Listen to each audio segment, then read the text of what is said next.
হইতে পারে বুঝলে আমি দোকান থেকে খইলাইছি কদ্দুর খইলাইন না আমি দেখি আমার একটা জিয়াল মাথা খাই না আছে আমি কই ও এই দিকটা তাই না খুলছে এইখান থেকে না এইদিকে কিন্তু এইদিকে তো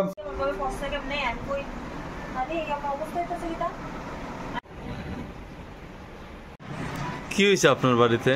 আমরা কিছুক্ষণ আগে 2:15 দিকে আমরা আইছি বাড়িতে আর আবুরা স্কুলে নিয়ে গেছিল আমার মিসেসে কিন্তু আমিও দোকান থেকে আইছি আইয়া দেখি ঘর খুললা দেখি ঘরের মধ্যে সব অগোছালো হয়ে গেছে জিনিসপত্র এর মধ্যে আমিও বাইরে আসলাম তো আমি ঢুকছি ঢুকে দেখি আমিও এইরকম অগোছালো তো এর মধ্যে দেখার মধ্যে এখনও তো পিএস আইছে না তাই আমরা দেখার মধ্যে দেখলাম সামনে আসলো যেটা স্বর্ণের বালা এটি নাই মিসিং আর অন্য কিছু এখনও আমরা ধরছি না আর দেখার মধ্যে ওই ব্যাগে আর দুইটা মিললে এমন 5-10 হাজারের মতন এটা তো গনা ছিল না 5-10 হাজারের মতন হইতে পারে নগদ টাকা।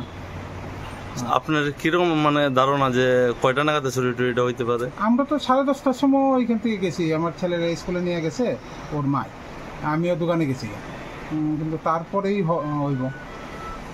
আপনার নাম? সঞ্জয় রায়। জায়গাটার নাম? সেবরি পশ্চিম পঞ্চায়েত। ধন্যবাদ। গেছি গা তো এই সময় তালা দিয়ে গেছি গা আমি অপনে আইছি খালি। আচ্ছা আপনি আইছে হ্যাঁ